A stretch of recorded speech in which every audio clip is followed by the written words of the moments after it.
GAFA TV, tu canal online, presenta pensamiento crítico, pluralidad de voces, miradas, oídos y verdades desde la cotidianidad, la academia, la política, la economía, la sociedad y la cultura para construir conceptos y propuestas transversales e incluyentes. Sean bienvenidos a Pensamiento Crítico.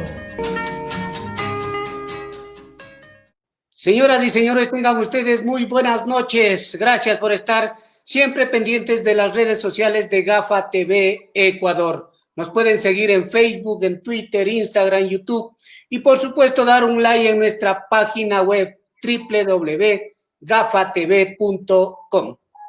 Esta tarde en Pensamiento Crítico nos acompaña el doctor Rafael Ollarte. Pensamiento Crítico llega gracias al gentil auspicio de Mundo de Maravillas.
Amigos y amigas, señoras y señores, buenas noches, bienvenidos a Pensamiento Crítico de GAFA TV Ecuador, este miércoles 11 de noviembre del 2020. Vamos a seguir hablando de temas importantes, de temas que preocupan a la humanidad.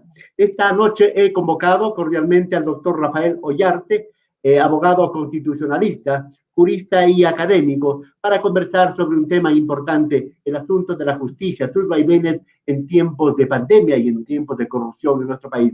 Doctor Ollarte, buenas noches, gracias por su tiempo y por aceptar este diálogo. Muy amable, don Fernando, un placer estar con usted, con don Galo y con todos los amigos de GAFA TV. Muy amable, muchas gracias. Bueno, un tema importante, un tema que ha llamado a la preocupación, al debate, es el caso del Hospital Pedernales, ¿sí?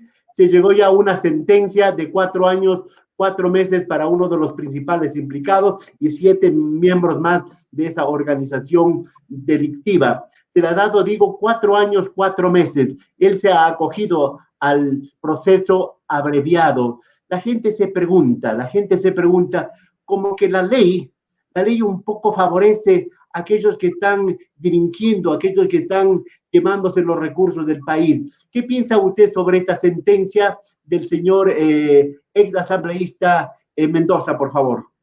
Bueno, consideremos que en el caso del ex asambleísta Mendoza, él fue perseguido por el delito de delincuencia organizada.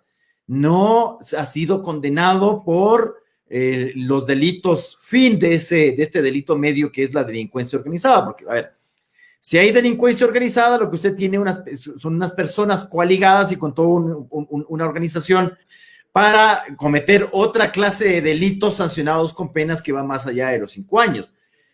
Tendremos entonces que iniciar los procesos por esa clase de delitos. Ahora, ¿cómo el ex asambleísta Mendoza se sometió al procedimiento abreviado? La pena que se le podía imponer era de al menos 1/3 de la mínima establecida para el delito que se estaba juzgando. En el caso de la delincuencia organizada, esta se sanciona, según nuestro Código Integral Penal, con una pena mínima de 7 años y con una pena máxima de 10 años. Entonces, el beneficio que usted obtiene con el procedimiento abreviado, es decir, usted acepta su responsabilidad dentro del proceso, es una notoria y notable rebaja de la pena. Ahora, no estamos incluyendo otros beneficios penitenciarios. Por ejemplo, en caso de ejecutoriarse la condena, bien se podría establecer, difícilmente en este caso, pero en la generalidad de casos, cuando la condena no pasa los 5 años, es la suspensión condicional de la pena. Es decir, que la persona no sufre la pena aflictiva en un centro de privación de libertad. Es decir, está condenado, pero no va a la cárcel, por decirlo de manera muy sencilla. Pero como sin duda tendrán que venir otros procesos por el caso Hospital de Pedernales y otros, en este caso yo creo que es muy difícil que se le establezca la suspensión condicional de la pena. Además, por la naturaleza del delito, por su gravedad y por su impacto social, tampoco sería plausible una suspensión condicional de la pena. Lo que sí puede venir posteriormente es los beneficios penitenciarios, es decir, el sistema semiabierto y el sistema abierto. Me explico. Cuando usted cumple la pena en un centro de privación de libertad, está en un sistema cerrado. Si usted cumple el 60% de la pena, puede pedir que se le beneficie con el régimen semiabierto.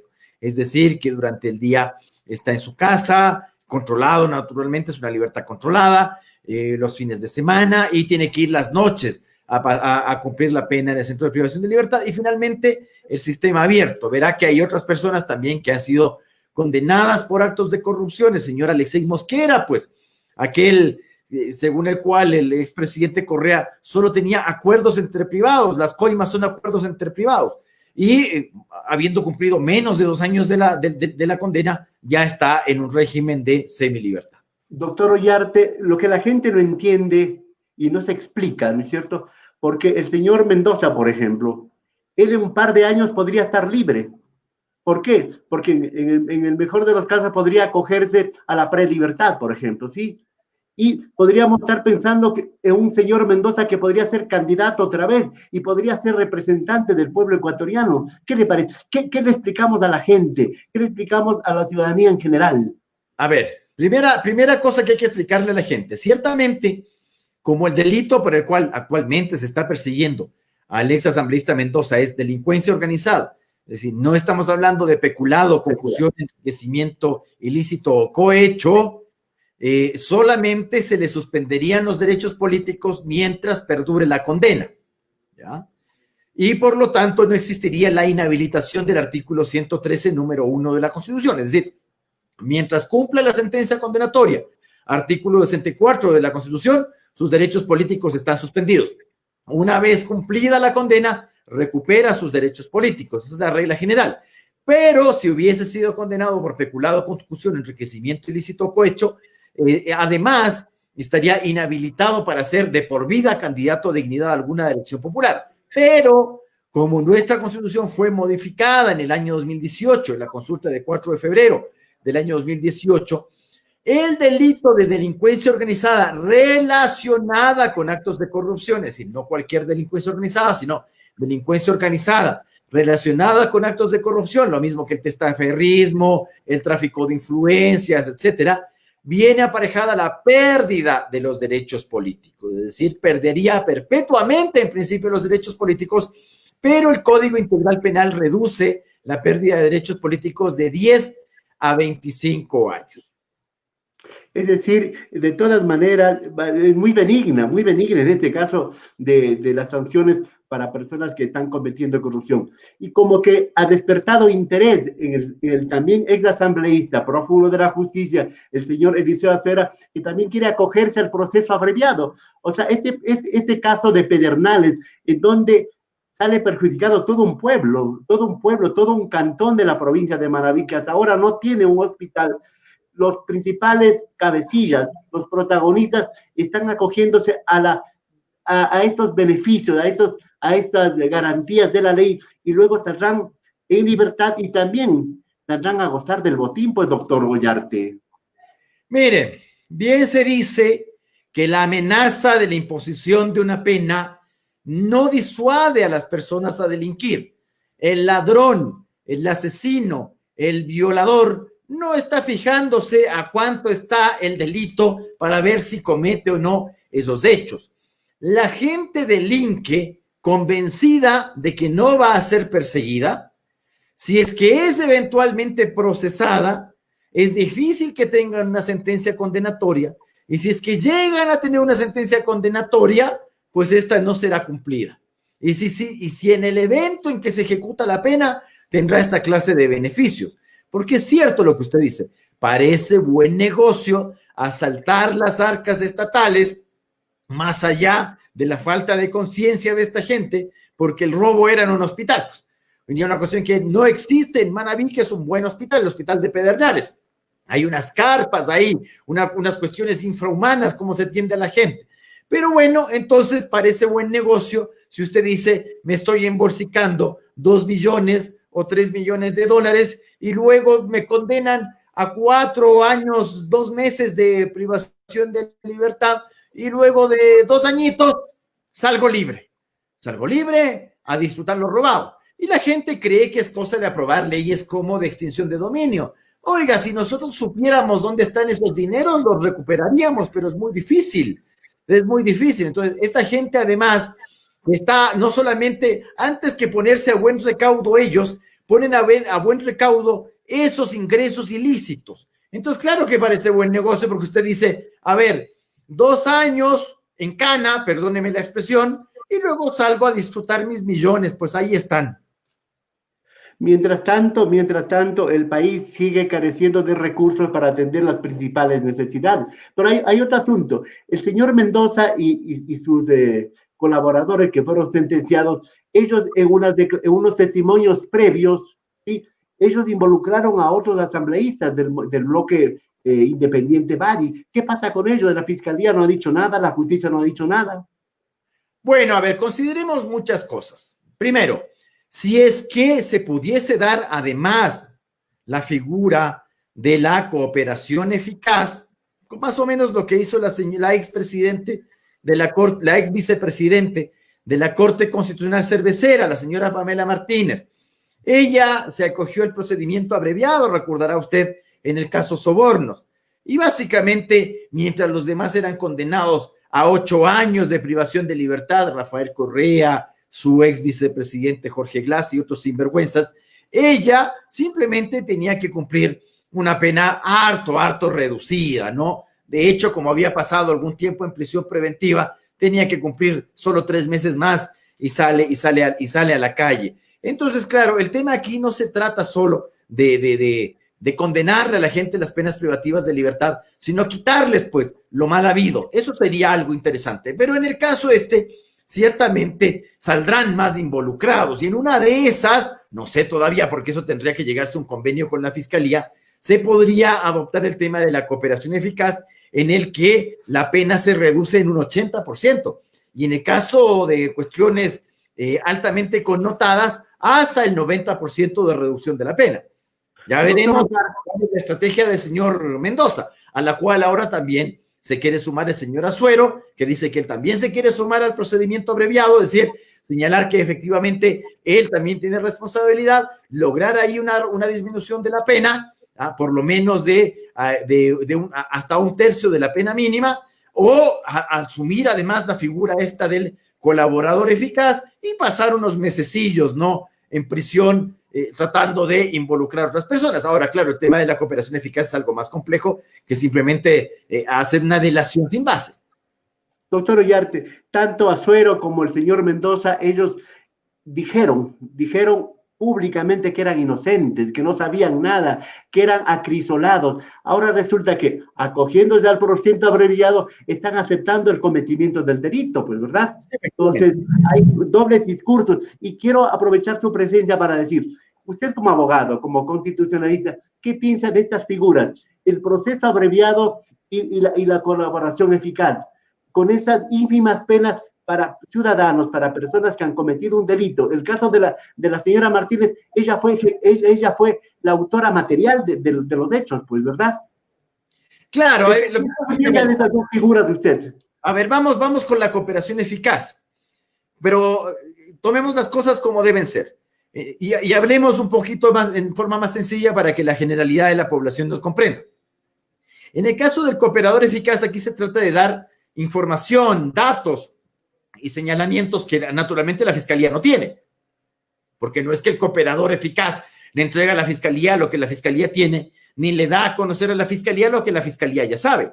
Cuando hablamos de cooperación eficaz, es que le vamos a entregar a la Fiscalía unos datos que Fiscalía no tiene, o le vamos a entregar elementos de convicción que la Fiscalía no tiene, y que le vamos a ayudar a la Fiscalía a perseguir a los demás partícipes de la infracción y a lograr a que estos sean condenados, que fue el caso de la señora Martínez. Se trata entonces de que a través de los, entre comillas, peces chicos, usted pueda lograr la captura de los peces gordos, de estos que siempre libran, no, estos que dirigen la organización criminal y que al final usted termina condenando ahí a unos pececillos pequeños, ¿no? Entonces el cooperador eficaz es ese pececillo pequeño que me permite capturar en realidad al pez gordo. Yo no sé si en el caso Hospital de Pedernales hayan unos peces más gordos que estos legisladores, pero bueno, si es que los hay, si se permite que se castigue a otros involucrados en esta sinvergüencería, bienvenido sea. Yo le hago presente que incluso en otros países, con la figura de la cooperación eficaz, incluso se llega al tema de pena cero, es decir,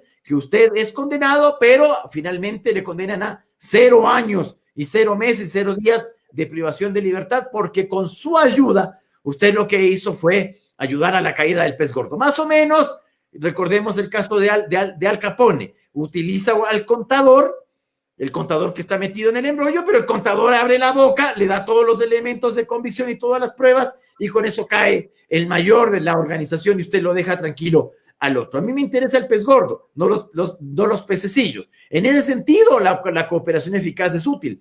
Ahora, hay pocas cooperaciones eficaces. Hay muchas cooperaciones eficaces intentadas y que son fallidas. Por ejemplo, nos hemos olvidado del señor Capaya. El señor Capaya llegó acá diciendo que él iba a dar colaboración eficaz y al final lo que quiso entregar a la Fiscalía era algo que Fiscalía ya tenía. No hubo, naturalmente, cooperación eficaz. Doctor Ollar, perdóneme, en el asunto del Hospital Pedernales, me imagino que deben haber peces gordos, como usted los llama, en el Ejecutivo, porque ¿quién entregó los hospitales? ¿Quién maneja los hospitales? El Ejecutivo, pues, ¿verdad?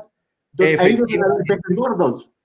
Efectivamente, y más aún con la enmienda constitucional del 2011, en el que los municipios perdieron todas las facultades en materia de realizar infraestructuras educativas y de salud. En la Constitución 2008, originalmente, los municipios podían ellos llevar a cabo todo lo que tenía que ver con infraestructura de salud y educativa. Pero el 2011, muy prontamente, el propio gobierno de Rafael Correa, algo habría ahí, pues dijeron.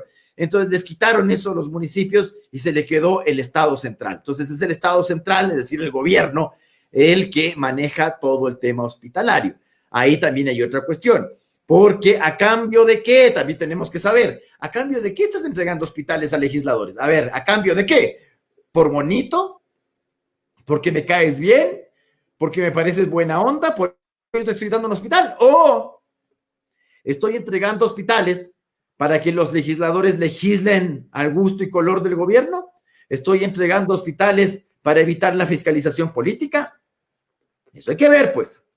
Entonces, en este caso, la Fiscalía y la Justicia un poco están en deuda porque no están llevando la investigación al mismo ritmo que otros casos. ¿Por qué no se llega un poco más profundamente al caso de otros asambleístas señalados por el señor Mendoza, ¿verdad?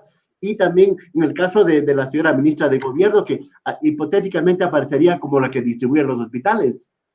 Porque en Ecuador, a diferencia del caso chileno o del caso peruano, usted no tiene una Fiscalía Nacional Anticorrupción o una Fiscalía General Económica, como en el caso chileno.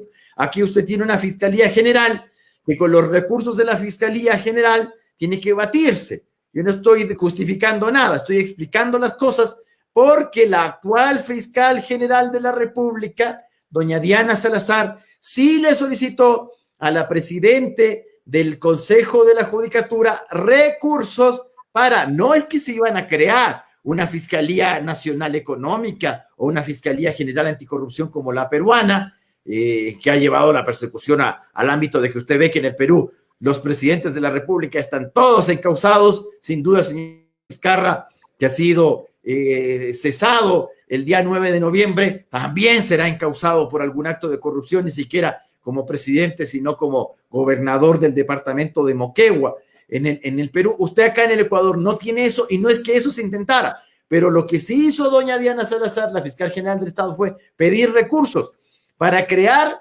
fiscales anticorrupción, para que tengamos una parte de la fiscalía dedicada a perseguir la corrupción, porque como tenemos tantos casos de corrupción, se complica mucho la persecución de esa clase de delitos, no tenemos los recursos, tratamos de pescarlo lo que más se pueda, y hay muchos que le están librando. Y la presidenta del Consejo de la Judicatura, con los demás vocales sometidos del Consejo de la Judicatura, le han rechazado esa petición. Vaya usted a ver, ¿no? Doctor Ollarte, esta noche de miércoles estamos conversando con el doctor Rafael Ollarte, abogado constitucionalista y catedrático. Doctor Ollarte, pero el poder siempre mete sus manos, el poder siempre mete el cuerpo entero en otros casos de la justicia, y esto no es novedad en el Ecuador. Bueno, siempre los políticos han querido aquí y en otros países dominar el aparataje judicial, eso tampoco es que es extraño. Ahora, hay una finalidad lícita de tratar de dominar el aparataje judicial y una finalidad ilícita. La finalidad lícita es que tú tengas unos jueces que piensen como tú. Si tú eres conservador, quieres jueces conservadores. Si tú eres progresista, quieres jueces progresistas. Otra cosa es el afán ilícito. ¿Y el afán ilícito cuál es? Tener jueces propios para que esos jueces propios persigan a mis enemigos políticos o para que esos jueces propios no me condenen en los casos de las faltas que yo estoy cometiendo. Eso es ilícito. Y eso es lo segundo, es lo que hacemos en Iberoamérica. Eso es lo que pasa en nuestros países, ¿no? Que pretender apropiarse del aparataje judicial, primero, para judicializar la política, es decir, para perseguir opositores y para beneficiar a partidarios. Y para politizar la justicia también, pues, ¿no es cierto? Pero claro, es lo otro, la judicialización de la política, es decir, que los conflictos políticos no se solucionen en la arena política, sino en los tribunales, y la politización de la justicia. Es decir, que los jueces se partidicen, que los jueces fallen según la carita del marchante. Si usted es del grupo mío, yo le voy a beneficiar. Si usted es un común de los mortales, está fregado. Pero esta es una historia de nunca acabar, el cuento del gallo pelón, pues, doctor Ollarte. Se hablaba de Febres Cordero, que manejaba las cortes, luego se habló de Correa, y ahora ¿quién maneja las cortes? ¿Quién maneja la justicia? Fernando, siempre hemos querido, y los ecuatorianos, como además somos incautos, parece, siempre hemos creído que esto se arregla modificando el sistema de selección de jueces. Entonces, que no sea el presidente el que nombre, que sea el Congreso el que nombre. No, que no sea el Congreso el que nombre, sino que sea el sistema de cooptación. No, es decir, que sea la propia Corte la que se esté renovando. No, mejor no, porque ahí también hay dos bandos, que los cristianos versus los progresistas. Entonces, mejor que sea el concurso, y ya sabe cómo son los concursos, pues. En todo caso, doctor Ollarte, usted conoce, desde Roldós hasta la fecha estamos esperando que se inaugure la justicia en el Ecuador, pues. Bueno, y todos los políticos te dirán, unos con mayor razón que otros y otros con mejores intenciones que los unos, de que hay que lograr una justicia despartidizada.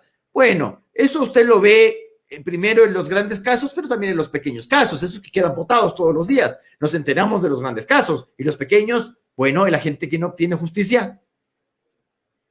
Es que hay muchos padrinos para inaugurar la justicia de pronto, ¿ah? Eso es algo complicado. Mire, usted nunca va a tener, con el sistema que usted quiera, jueces competentes, independientes e imparciales, si es que no quiere en realidad tener jueces competentes, es decir, que conozcan la materia que van a resolver, no unos tipos que vienen aquí a adivinar recién hoy día, a enterarse de las cosas. La gente tiene derecho que el juez que va a resolver su caso sea alguien que conozca, pues, cómo se resuelve esta clase de casos. Que el juez constitucional algo de derecho constitucional sepa, que el juez civil sepa derecho civil, que el juez del trabajo sepa derecho laboral. Eso es lo que se requiere, no un ignorante de siete suelas. Que requiere además que el juez sea imparcial, es decir, que resuelva según los hechos probados del caso, aplicando lealmente la ley e interpretándola correctamente. Y además, independiente. Requiere que el juez sea independiente, que no reciba órdenes de nadie, que juzgue según su leal saber y entender, y no por instrucciones de quienes le han colocado en el puesto o de quienes tienen el poder. O asumiendo el papel de las redes sociales, de la presión de los medios, de la presión de otros sectores, pues por supuesto. A ver, el juez no tiene que ser un sinvergüenza, activista, que cree que él tiene que resolver los casos como a él se le ocurre, pues. Para eso está la ley. jueces que desprecian la ley, jueces que desprecian la Constitución. Ah, no, a mí no me gusta la Constitución. La Constitución no debería decir esto, debería decir esto otro porque a mí se me ha ocurrido. Eres un desviado, pues eso es lo que eres. Y lo otro, no resolvamos así. ¿Qué nos van a decir? A ver, perdón, si no tienes pantalones o las faldas bien puestas para resolver los casos, dedícate a vender salchipapas entonces, pues, y no a dañar la justicia. Muy bien, en todo caso, hay el temor que esas salchipapas tampoco sean buenas, porque si no es buen abogado, peor salchipapero, ¿no? En todo caso, doctor Llarte, ahora mismo estamos hablando, doctor Llarte, ahora mismo estamos hablando de la renovación parcial de la Corte Nacional de Justicia. ¿Qué pasa? Hay boicot desde el sistema informático, boicot desde terceras personas, boicot desde el internet. ¿Qué es lo que está ocurriendo y qué confianza podemos tener? Primero, don Fernando, ninguna renovación parcial. Ahí no hay ninguna renovación parcial. Lo que existe es una irregularidad total. Primero, cuando hicieron la famosa evaluación a los jueces de la Corte Nacional, cosa que todavía está ahí en la Corte Constitucional, con señalamiento de tratamiento prioritario, y uno decía, ¿qué sería si no tuviera tratamiento prioritario? Eso, pues, ¿para cuándo? Para 10 años más será. Con un señalamiento ojo, no de cualquiera, del relator de Naciones Unidas sobre la independencia judicial, indicando que el proceso de evaluación es irregular. Comenzamos mal por ahí. Las cosas que comienzan mal terminan peor. Nada que comience mal termina bien. Nada. Y eso ya se sabía y estaba advertido. Comenzó mal este Consejo de la Judicatura, integrado por 2 personas que también estaban en el régimen correísta, en la Corte Cervecera y en el Consejo de Comunicación, clausurando un canal de televisión. Recordaremos, ¿no? Hay que tener memoria también. Y resulta que los ecuatorianos, como somos unos desenterados, resulta que vamos a descorreizar. No me diga, en serio, ¿quiénes van a descorreizar? Los de Correa van a descorreizar. Entonces comienzan haciendo mal y terminan haciéndolo peor. Ya hemos visto lo que ha pasado el día de ayer. Más allá de las explicaciones torpes de los miembros del Consejo de la Judicatura, ¡ups! Se me fue mal. Sí es cierto, los correos con esas notas salieron de aquí, pero no eran... ¿A qué estás jugando? ¿Qué estás haciendo? Doctor Llarte, pero nada es inocente. ¿Qué hay detrás? Ya, eso le estoy diciendo. ¿Acaso yo le he dicho que yo no he nacido ayer? Yo no soy ningún incauto como para creer que el proceso es puro. Yo no tengo ninguna confianza.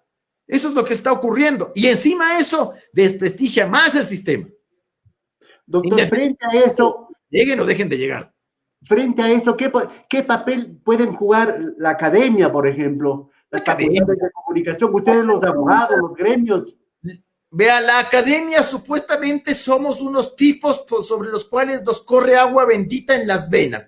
Nos dicen la academia y con eso somos unos seres que estamos sobre el bien y el mal. ¿Por qué? Porque das clase en una universidad, porque escribes libros, por eso estás sobre el bien y el mal. Somos tan humanos como cualquier otro. Y las academias también pueden ser contaminadas. Eso es una mentira decir, la academia. Suena bonito lo de la academia, ¿no? En todo caso, los operadores de justicia, llámese los jueces, llámese los fiscales y llámese los abogados, ¿qué papel juegan los abogados como profesionales, como en libre ejercicio? ¿Qué papel nos debería corresponder? Porque claro, alguien diría, yo quiero jueces que me ayuden. Claro, eres un picapleitos que lo que quieres es poner jueces que te convengan. ¿Qué es lo que en puridad, por así decirlo, requiere el sistema de justicia? Se requieren siempre jueces que sepan fallar, jueces que sepan resolver, jueces que conozcan el derecho, tal como la sociedad requiere abogados que conozcan la ley. Porque si usted tiene una sociedad en la que el título de abogado le viene en una lata de café, eso le hace daño a la sociedad. ¿Por qué razón? Porque ese abogado va a cometer las 10,001 torpezas con un proceso que no es de él. Si el abogado, ¿qué se juega? El prestigio, dirá alguien. Sí, pero no son los bienes y ni es la libertad del abogado lo que se está juzgando. Hasta que nos caiga el chahuizcle, pues como en otros países, por ejercicio indebido de la profesión. Porque es cierto, usted no puede asegurarle a nadie triunfo en juicio. Y está muy bien que el Código de la Función Judicial nos indique que está prohibido a los abogados asegurar triunfo en juicio. porque usted nunca sabe lo que puede ocurrir en un proceso. Pueden pasar 10,000 cosas. Usted lo que puede hacer es revisar si tiene caso o no tiene caso. Y si es que el caso es plausible y tiene posibilidades de éxito, y usted tiene que ser muy claro con el cliente, decirle, mire, sus posibilidades de éxito son bajas por tales o cuales. O, ¿sabe qué? No tiene caso. ¿Sabe qué? Si usted quiere demandar esto, se va a perder. Pero ese del asunto, ese es lo ideal. Pero hay abogados que le dicen, no. Yo te hago ganar el juicio. No, perdóneme que le diga. No es lo ideal. Es una obligación jurídica que tenemos, por si acaso nomás. Pero en la práctica hay que ser siempre claro con el cliente, porque el cliente, incluso cuando uno es claro, después venimos con las cuestiones, ya, casos ganados y se hacen del otro mundo. Usted sabe que la gente cuando tiene problemas, todo va bien. Cuando se le solucionan los problemas, ahí comienzan otras dificultades también. Doctor, vamos acabando y quiero regresar al inicio, al comienzo. Habrán muchos privados de la libertad que se llaman ahora, gente que está sin fórmula de juicio, gente que está sin sentencia u otros sentenciados y dirán, ¿cómo si yo me robé una gallinita nomás? Estoy preso tantos años y este otro señor de cuello blanco que se robó tanta plata y hizo daño tanto al país, en un par de años sale a disfrutar el botín. ¿Qué podemos decir a eso? ¿Qué podemos decir de la política? Lo voy a decir claramente sin ningún abajo. Eres un ladrón sin vergüenza. A mí no me vengas con que te has robado ni sé qué, ni sé cuánto y que el otro... Eres un ladrón. Lo que ocurre es que el otro es peor que vos. Y el otro, como tiene poder, se la saca. Y eso hay que terminar. Yo no le digo al señor que se ha robado la gallinita del que ahora no tiene nada porque le robaste la gallina, pues. No seas sinvergüenza. Y el otro, el que se quedó sin la gallina, claro, como no es tuyo. Pero el ladrón de la gallina le perjudicó solamente al dueño de la gallina y el ladrón de los fondos públicos le perjudica a todo el país. Pues. Estamos de acuerdo, pero el uno no deja de ser un ladrón de porquería. La primera cosa. Ya dejémonos de justificar, porque justificamos en lo poco y después terminamos justificando en lo mucho. Después nos andamos sorprendiendo de por qué la gente es así. Ay, si solo di una coima de $20. Hoy ya das una de $20 al vigilante, mañana pagas jueces, pues. Eso es lo que eres. Un ladrón sin vergüenza coimero. Eso eres. Y eso tenemos que dejarlo. Aquí no es que se trata de que si es mucho o es poco. Hay que condenar a la gente que comete esa clase de infracciones y punto. Y claro, en el caso de fondos públicos, sí hay que aclarar las cosas. Beneficios penitenciarios a los ladrones de fondos públicos, eso ya debe modificarse, porque el legislador ecuatoriano, que es muy bueno para no pisarse la manguera, en los delitos de violación y muerte, ahí no hay reducción, y en el otro tampoco debe haber, pues. O sea, un tipo que comete peculado tiene que cumplir hasta el último día de la pena. ¿Y las cárceles un poco especiales, privilegiadas para estos caballeros? Bueno, consuelo de tontos le diría yo si yo le dijera que en otros países es peor. Pero también el tema penitenciario es una cuestión penosa.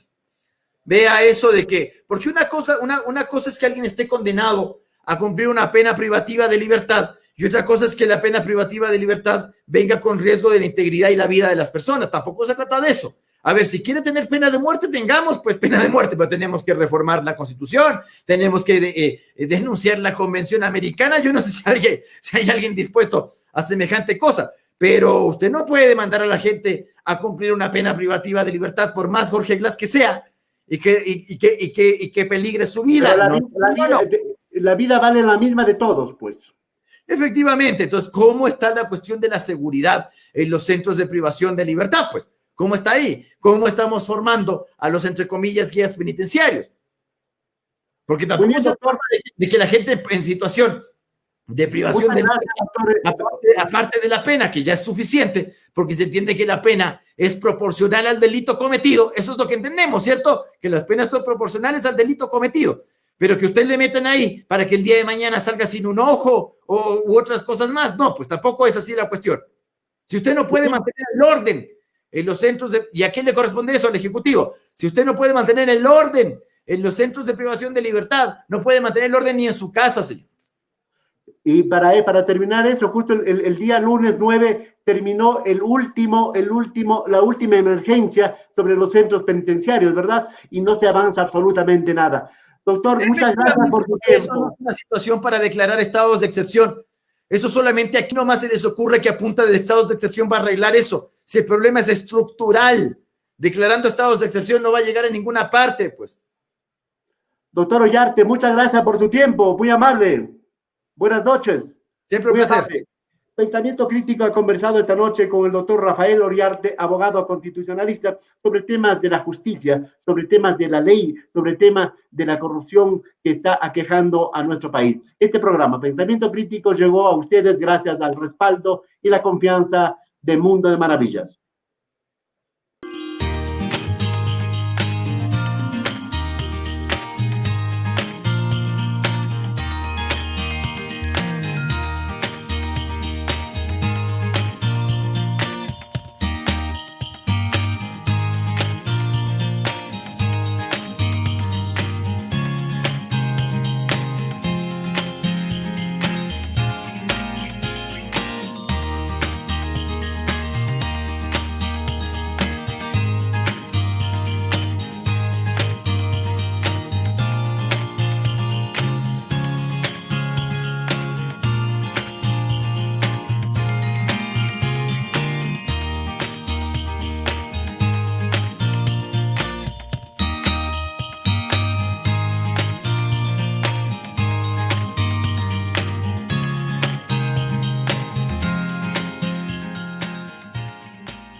Amigos y amigas, muchas gracias por estar con nosotros esta noche de miércoles 11 de noviembre del 2020. Muchas gracias por acompañarnos en temas tan importantes como estos de la justicia.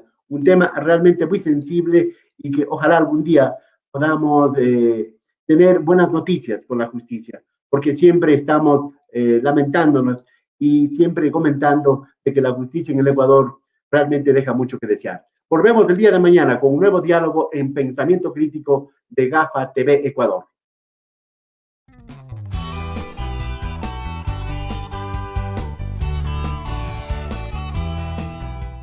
Somos GAFA TV Online, desde Quito, Ecuador, para todo el mundo.